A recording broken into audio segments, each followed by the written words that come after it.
Hello, Mental Growth Network. Today we have special topic, very painful topic for many of executives and C-levels. Crisis-proof CEO, turning uncertainty into power. And today we have our special guest, Miloš. He is a professional coach with more than 10 years experience guiding leaders worldwide through personal and organizational transformation. Welcome, Miloš. Thank you. Can you please present yourself just for us to understand more? How are you related to this topic? What is it for you? Yes, so as you said, 10 years is more of like a blended experience for me. But what I do is a combination of business coaching with also internal alignment and cultural work.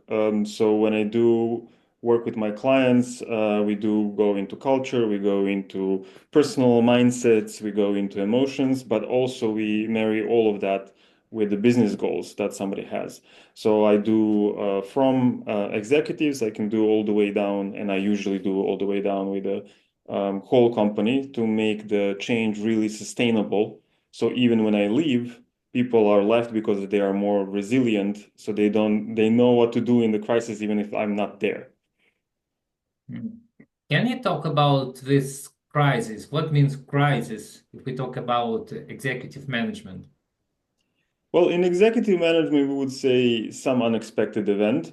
And in recent years, this happens every one or 2 years. We have something major that is really unexpected. So this is also why I would say that resilience and agility or flexibility is really surfacing more and more as a really need in the market, but especially for I would say executives and especially for bigger organizations, because bigger organizations are usually much slower than the small organizations. And now we even have, I would say, more and more smaller organizations really going at the market. So the giants are, I would say, they need to play the game faster, and they need to develop their own resilience in order to still be in leadership positions, but also to thrive. Hmm. And what are the most important skills for leading a company through tough times? Well, I would say if we look at executives, it's the ability to switch into observer mode. So to be aware of what is going on in the market, what's going on for your organization, what is your organization, and what is going on for you when the crisis or something unexpected happens. This provides a certain distance while still be grounded in what's your context. So it allows for much better strategies and much better actions that are more aligned to who you are and what your company is doing, what's its purpose, rather than panically moving where everybody else is moving or something similar. And we have seen, I would say, especially if we go back to COVID, we have seen companies who closed down and into the endurance guard, and they actually shut down much of their operations. And these are not the companies that thrived. The companies that thrive were the ones who quickly found a way. How can we use this as an opportunity, right? How do I convert the crisis as a new opportunity, and how do I seize it with the resources that I have? Mhm. So if we come back to the skills, we can say that one skill is the observer, another skills is adaptability. Can you take some more? I would say also awareness is a very, very big one. And resourcefulness, especially being able to be aware of your own resourcefulness as a leader, but also at your company's collective resourcefulness. This is something that's very, very important. And your ability to detach from the current, from your competitors, or everything else that comes in the market, to really have this ego boundary about yourself and your company. So you actually act in your best company's interest rather than when everybody else is going. That's interesting topic that you mentioned, resourcefulness. Can you a bit talk about it? Is it for you as a leader, and what is it for your team? How to measure it, this resourcefulness? Yes. This is often a topic in personal coaching also, or leadership coaching, any kind of coaching, is to first be aware of what your strengths are, and what your also assets are. And in this society, we are usually very focused on what we are lacking, what's the weakness, and a lot of people don't actually know what their strengths are. And so the first thing in being really resourceful is to understand which resources you have and what resources your company has and what are the collective resources when you're all together. So this is not just a sum of individual resources, but a collective has some additional resources or additional resilience or intelligence that an individual doesn't have. So I would say the first thing is really be aware of that and develop this awareness. And this usually requires you to do some of research, some of soul searching, but also some of research, especially in the company. So ask people, ask clients, ask your partners, ask your peers, really to understand what are your resources and in which context do these resources come about, right? Hmm. Thank you. Um, what's the best way to deal with failure as a leader?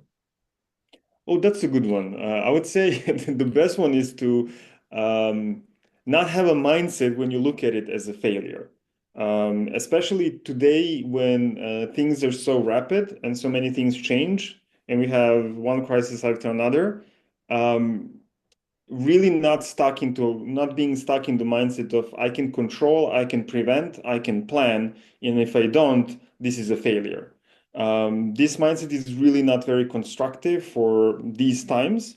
It was very good previously, but now we should shift from that if you want to be a very effective leader. So it's how do you turn failure into learning?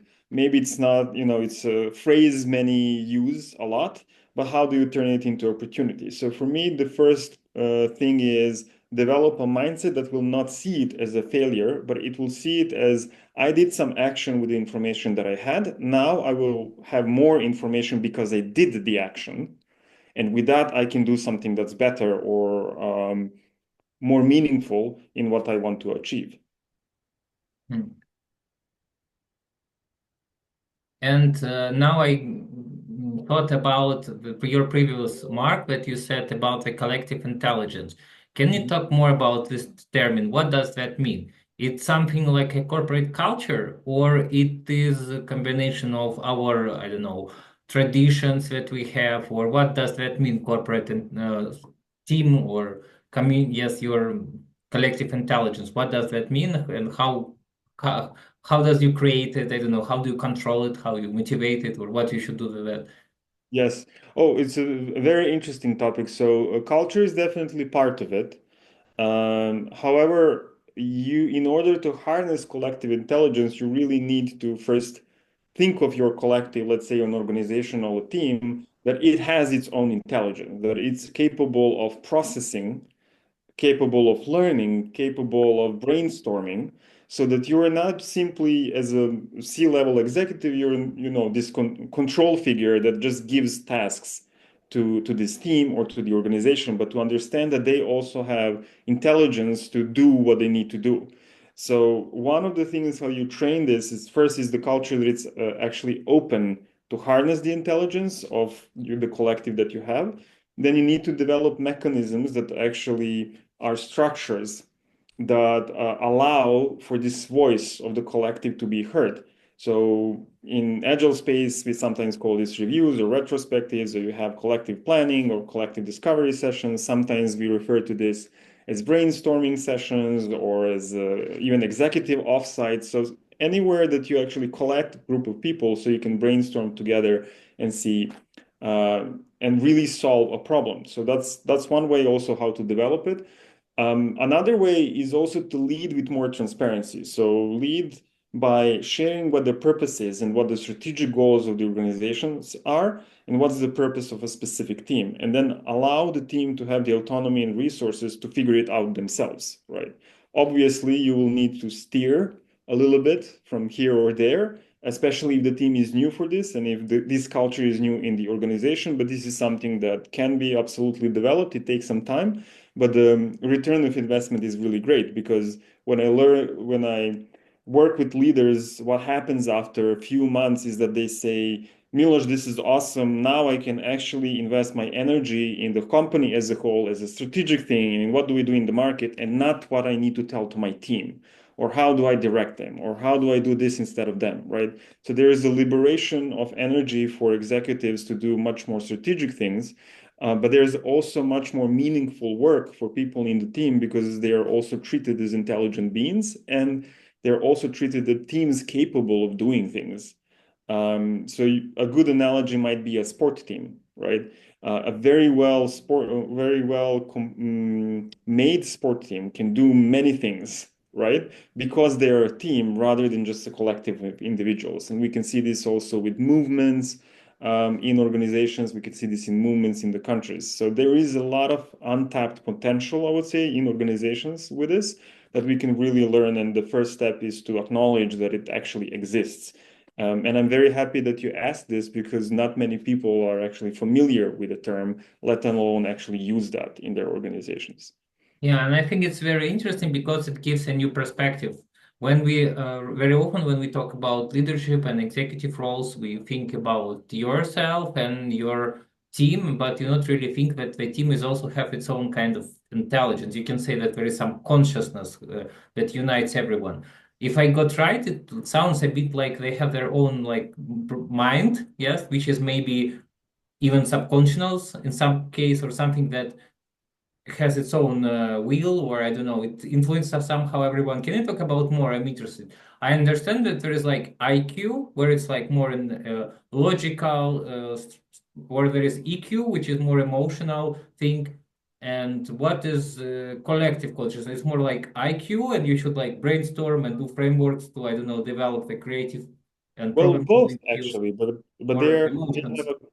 both, but they have a collective component. So depending on of how you're introduced maybe to EQ, but emotional intelligence has an aspect of social in it, right? So it's not just that I understand what's my emotions and what are your emotions, but I also understand what's the emotion of people around me and how do my actions affect emotions of people around me, right?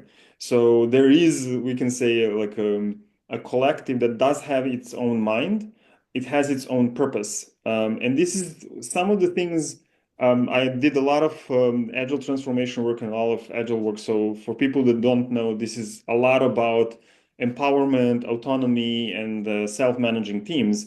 And this is very important. How do you create this team? And you need to give it a purpose. And then you spend some time in team building, but not team building in, we do fun activities together, but team building around what is your purpose? Who are we together? Who are we as a team? And then slowly people start to be aware of what is our collective strength and what is our collective intelligence, because something happens when we, as humans, gather in a group that shares a purpose. So something bigger emerges, and we can call that the collective consciousness, we can call that the collective mind or collective intelligence. The collective intelligence is more, I would say, a term that is more practical in terms of how do you tap into this potential to get something out of it, right? Rather than how do you maybe feel it or how do you work with that. Although, for instance, constellations done in business environments do tap into some of these things. And this is a little bit more, I would say, on the wild side, especially in the Western world. How do you do this? But when I did it, it really gives very interesting results very quickly rather than going and asking 20 or 10 people in one-on-one. This actually gives results much quicker. Can you tell about it more? It sounds very interesting topic because when we talk about resilience training and crisis-proof abilities, it looks like it's not only about some logical frameworks, and it looks like a lot of emotional topics are involved in that. Because when we talk about stress, yes, and resistance to stress, if we talk about being adaptive and even kind of aware and adequate to the like situation that's happening right now. So can you tell, is there a specific method? It's constellations. You can use it to, I don't know, unlock the these hidden emotions, or it's more about like how does it work? Can you tell more about that? Mm-hmm. So let me see from which side. It's kind of a big topic. No, if we talk about collective consciousness and how to develop the team into this stress environment and help them to be more resilient and Yeah, so let me first adaptive. give an analogy with the individual. I think it's easier to then transition. So, one of the big parts of being resilient is having your support network, so that you are not alone in the world. You also have other humans and other teams that you're part of and communities, so you can actually get more resilient as a result. So, for instance, in during COVID, I was part of COVID support group that really helped all of us be more resilient. So if you translate this to a collective sense, right, the team will be much more resilient than an individual if you really made it into a team. And then one of the things that we do, for instance, is to ask, you ask a team not how do you feel, you ask how do we feel as a team? Who are we as a team? How Mm, do we react to this stress as a team? How long is our reaction? How long are we in confusion? Stuff like that, right? And then we look into how can we make this better? And this is usually when relationships emerge. So when you talk about constellations and other things, we actually talk about relationship between humans or the elements of the system. So one fun thing that I really like to do when I kick off new teams is we do this exercise. It's kind of like a which superhero are you? So we always ask, like, give me your two strengths, your two weaknesses, and what's your social role? Are you like a joker? Are you a mom? Are you a cheerleader? Like, what is your social role in a group? And then when we look of all the members of the team, then I ask, okay, so who should work together in a crisis, for instance? Or who should work together if we have a really strict deadline? For something.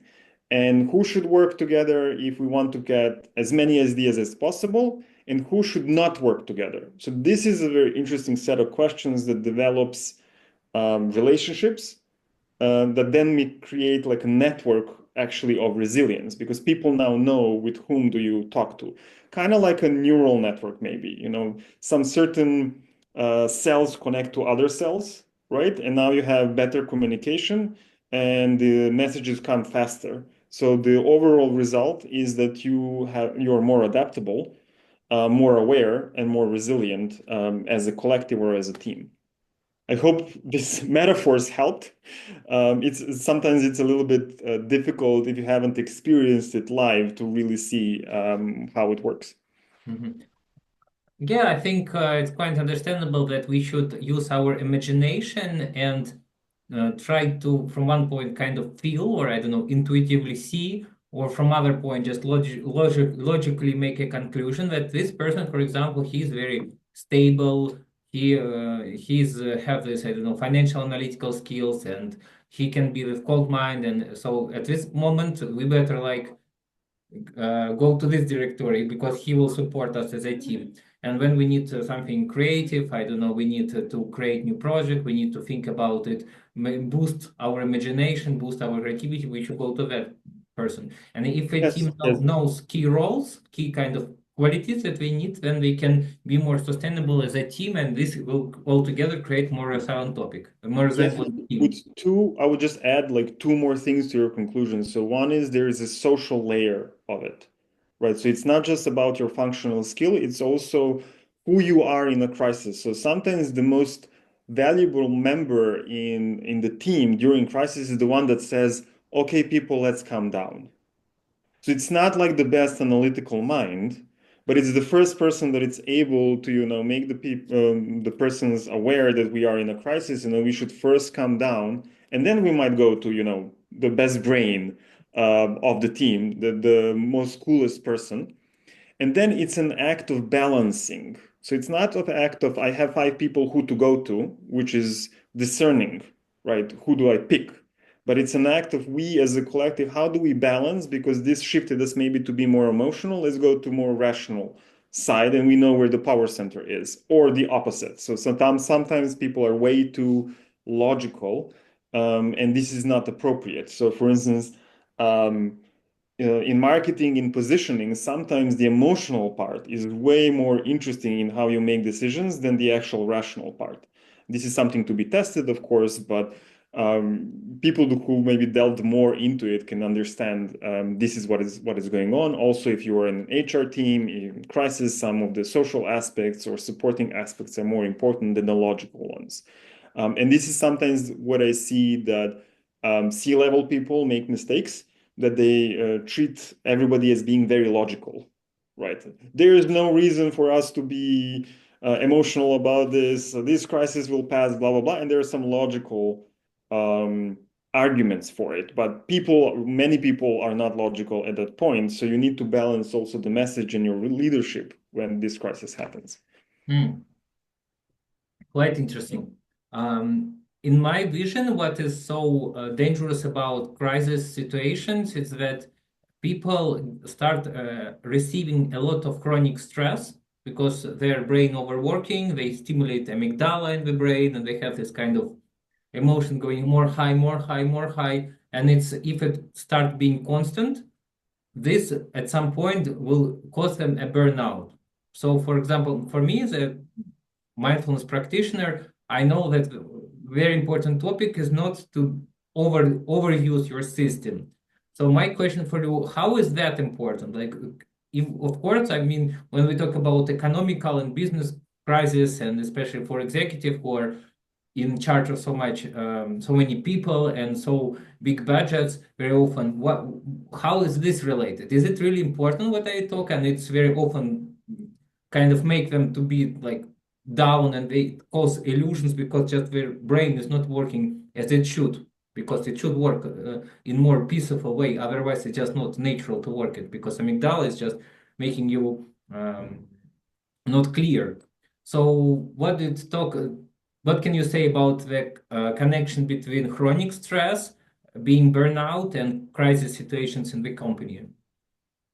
Very connected. So I would say for burnout, first, what we need to really understand is that the amount of stress and our awareness or our faith in how are we able to handle it play a really big role. Are you going to go into burnout or not?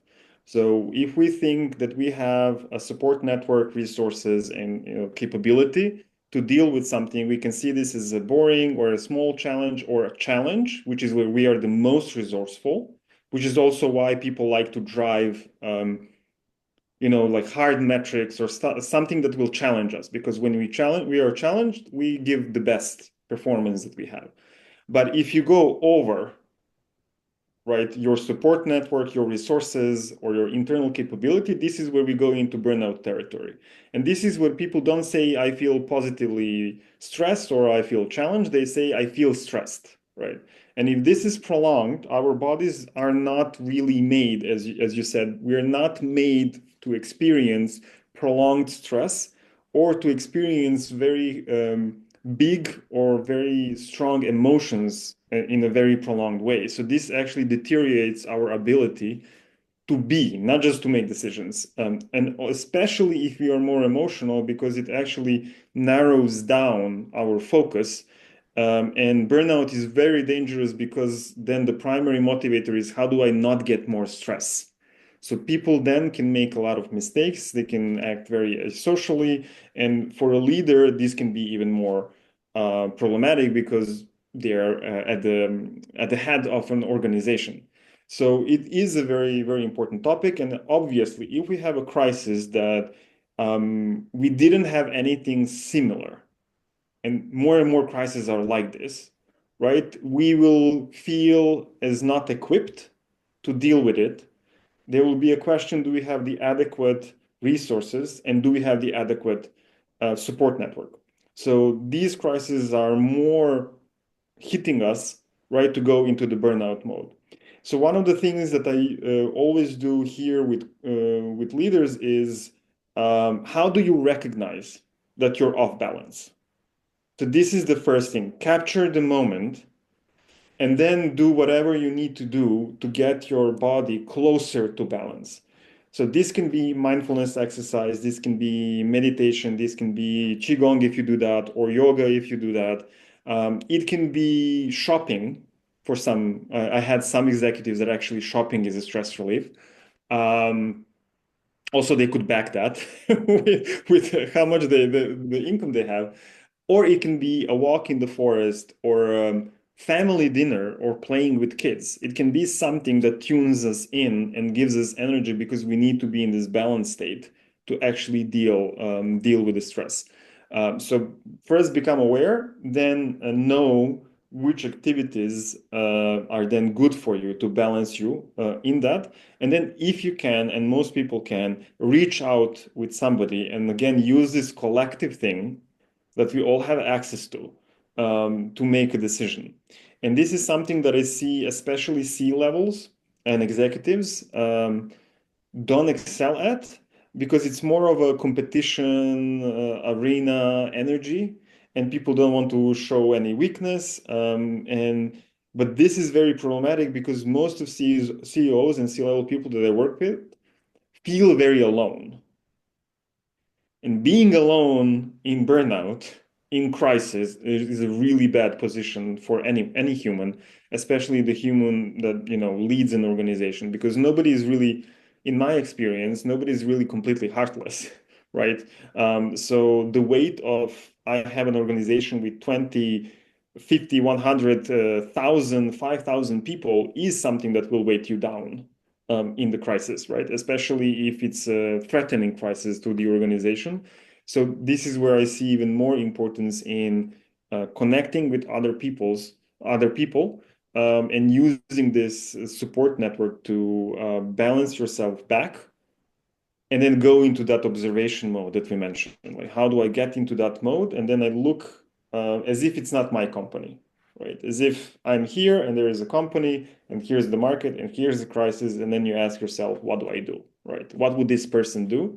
So this observer distancing is then very good. But for that to happen, you need to first get into balance, get your emotions down. And for this, mindfulness is a lot of good practices, mindfulness or meditation, but I would say more grounding. In my experience, very C-level people are very big thinkers.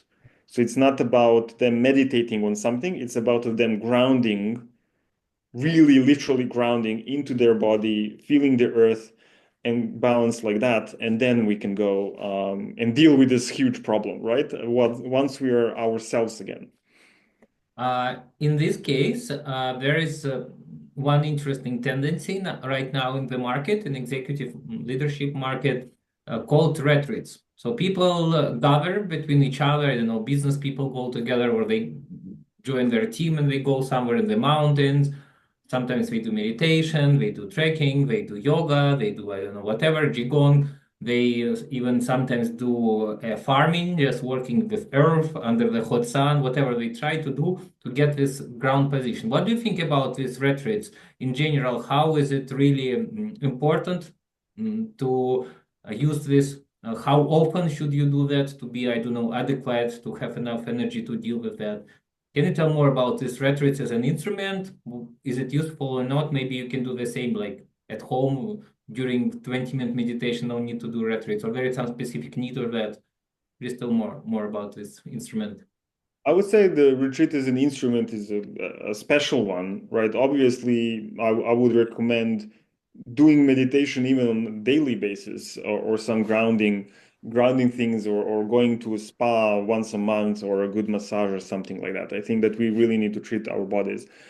Retreats for me is something maybe you want to do at least once a year or twice a year, depending of your needs and what's going on in your market and industry. Some industries are much faster than some others, so there might be more need for you to go as an executive, for instance, especially for executives, I would say to go. But the other thing is, what kind of retreat do you want? A lot of the tendency that I see are the retreats, I would call them recovery retreats. So you go into burnout and then you go to recovery retreat, and then you go into burnout and then you go into recovery retreat.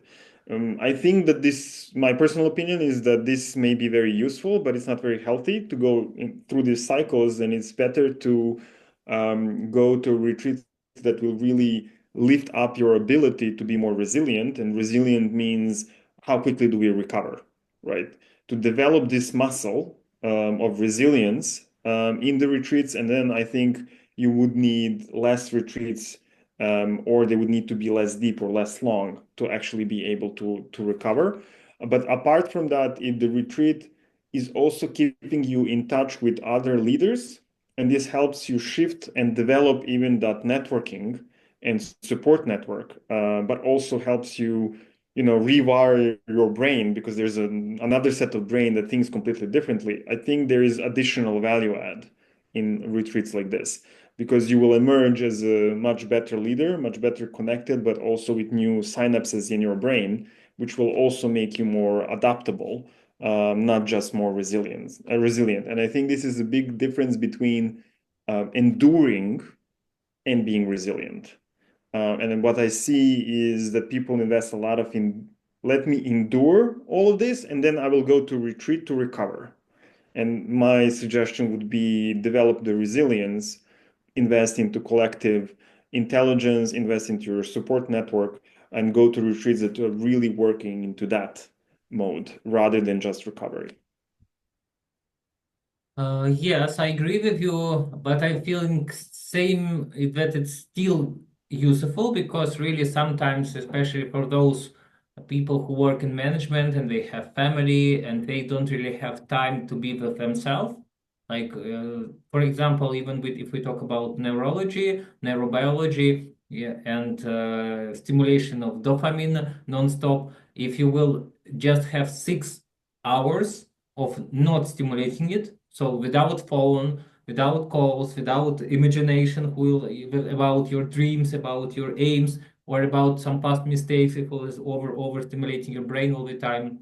It can be inner stimulation with your own imagination. It can be stimulation with caffeine, stimulation with some other stuff. There is now plenty of chemical stuff, how people now stimulate themselves non-stop and family and all this stuff. And I think that sometimes go to retreats just like bring is also very important. So we should not also underestimate it because some people just need that to, I don't know, just to survive, just to survive. That's why it's Yes, also. and I agree. So I had recently a leader that went really into burnout, and I said, okay, I'm not your coach now. I'm going to mentor you. I'm going to guide you, and I'm going to be very directional. Like you need to not do anything during this weekend. You're going to send this email, and then you're going to go to a spa with your husband, and you're going to reconnect, and then we can talk about business, right?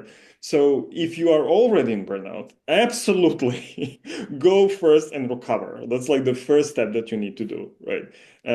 What I was saying is more about the long-term strategy for your leadership. Really, like consider these retreats like this. But if you are in a burnout, absolutely go reconnect, unwind, disconnect from the busy world. Do that, especially if you are in a very, very busy environment, right? If you have calls all day, I always remember this really young leader. Like late 20s, really full of energy. And this one session, he couldn't even say what the goal is for 20 minutes because he was all over the place. Because, overly stimulated from every kind. And the first thing we did was actually a meditation session of like maybe 7, 8 minutes. And then he became aware that he is hungry. He needs to go to the toilet. His head hurts, right? So very basic physical needs he wasn't aware of. So yes, if you are really understanding burnout, first deal with that. Everything else comes after. But in order to not go in those areas, like if you go into burnout mode 4 times a year or 3 times a year or 2 times a year, something like that, I would recommend think on the long term to go, how do you develop your resilience? Because this is too often. Hmm.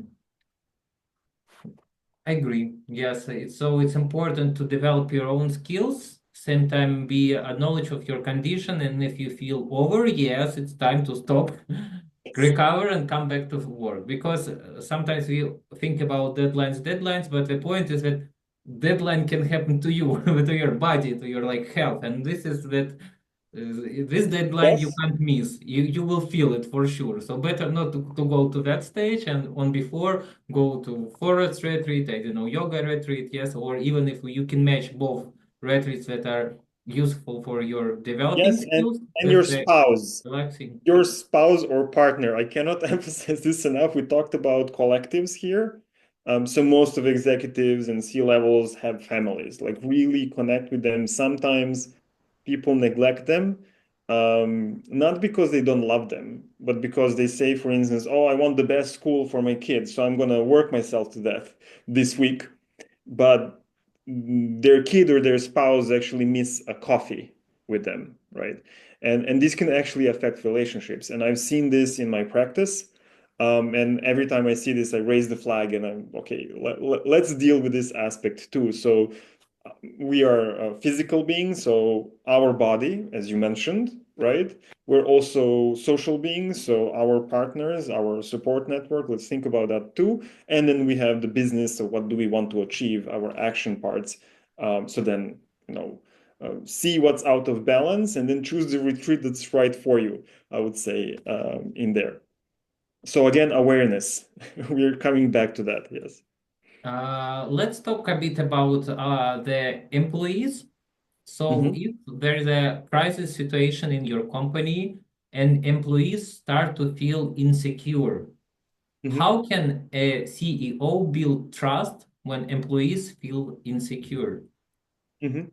So I would say I would hope that there's already some trust before the crisis, because if there's no trust, it's going to be very difficult. But one thing to really understand about trust, it's um, we don't want blind trust. What we do want is a real trust, and the real trust takes experience. So we look at the leader and don't kid yourself. Everybody looks at what the leader does, especially the CEO. So no matter what the small thing, people will look at that. And then we see what is the consistent action that the person does, that the leader does, right? So if you really want to build trust during crisis, you need to be consistent in your messaging and how you're doing, and also to project again, resourcefulness. You may not know exactly what you need to do, but to be resourceful is to be aware that I can go through this. Like we went through the crisis once, we can do this again. Here's why. And then you actually do the steps so the people see that you're doing the steps. So this can be, for instance, um, I remember this one in one company that I work with. A leader came out and said, "Okay, we know this is very stressful. Therefore, we will launch a new benefit, which is the mental healthcare. So everyone who needs any kind of mental support during this crisis, please let know the HR department, and we will organize external support. So this is not something that you may share with the other employees or even your boss. It will be external, it will be confidential, right? And then they follow through that. And then they say, this is a new thing for us, but we will develop a one-pager guideline in 2 days. And then they deliver this. And then in a week, we will do this, and then deliver that. Right. So this consistency tells people, okay, they're not just telling us lies or something like that. And people will really pay attention, especially in a crisis. This is when people are vulnerable. This is where their fears go up, where their anxiety goes up. So yes, and in order for a leader to do that, they need to again do all the stuff that we said before, right? To have the ability to actually build trust in such an environment. Question about uncertainty. We talk about a crisis, yes, but also we should talk about uncertainty. How do leaders make tough decisions when they don't have all the answers? I would say if you're a leader, you already know at least partially answer to this question, right? Because we never have all the answers. That's extremely, extremely rare, especially today. So you need to make the decision. But then it boils down to what kind of leader you are and what are you leading? Who are you leading? I think these two things are very, very important. I've seen a lot of advices that don't take into account the context, right? So if you are, for instance, a heart leader that works in an NGO, you might want to ask yourself, what's the most compassionate thing that I want to do in this crisis? And how will the community benefit from what I will do? And at what risk? So maybe we will use some funding, but this is not the primary thing for us. We are an NGO and we want to really support the community, right? So this will be how you make the decision. But if you are a C-level of a corporate, for instance, which is a for-profit organization, you might want to think more about the bottom line and more financial aspects of it, and who are your customers and what are your stakeholders. You would need to take this into account. So a recent leader that I talked to, there was an unexpected crisis, and one of the bigger things that he did was to actually talk to his stakeholders so that stakeholder anxiety goes down, right, in what they're going to do. So this would be a more practical, I would say, approach. And then you have leaders that are more visionary, more systemic, and they ask themselves, for instance, who do I need to be in this? What is the call of my organization, or what is the call of my community in this very crisis? And what will make me authentic as a leader if I go, right? So they come from this place. Um, so I would say again, understand your context, understand who you are, and then this will be actually an easy question. Don't go through the masses, don't go for a surface level solutions or how-tos. Really look into yourself. If you need consult with somebody, get a coaching session, get a mindfulness session, something like that, and the answer will come up. A few last questions, because before we finish, if we starting to wrap it up this discussion, can you name 5 top skills which a leader should consider, he should think about when he is in this crisis situation, when he feel uncertainty, when he feel that maybe even unsecure about his work? So what can be the top 5 things, skills, I don't know, mind states what he should consider. So I would say ability to go into observer mode, so to detach yourself from what's going on, awareness of its own resourcefulness, awareness of the collective intelligence he can tap into. So whether this is a team, an organization, a peer, a coach, a partner, whoever, right? So that would be 3. Some form of grounding. So is this a prayer? Is this qigong? Is this meditation? Whatever it is for you, but something that will ground you more, I would say. Sports. Um, Sports, yes. As it depends, right, from the person. And maybe the 5th one, let me think.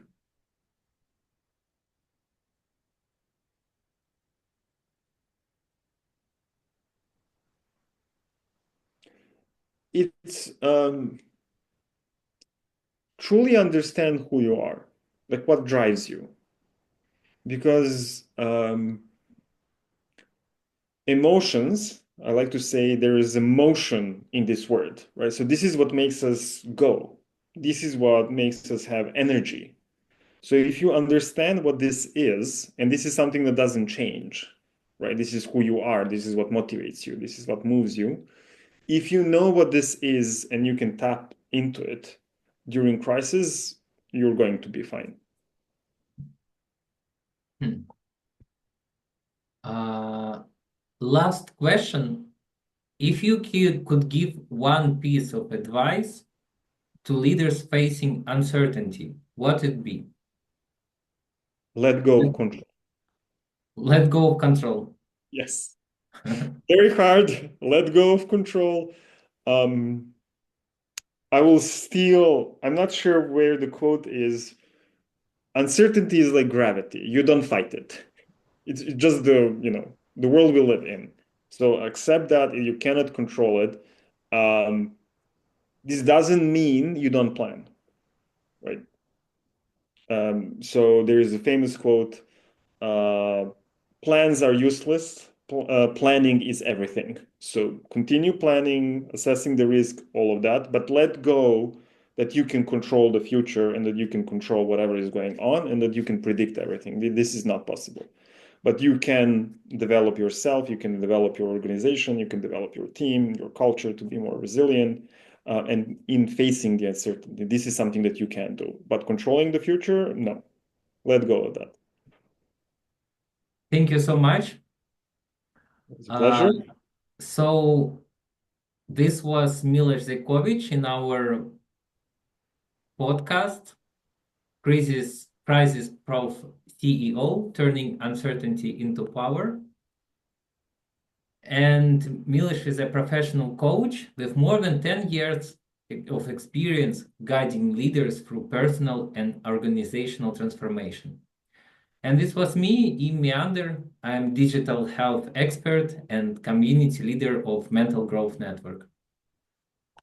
Thank you so much, and bye-bye.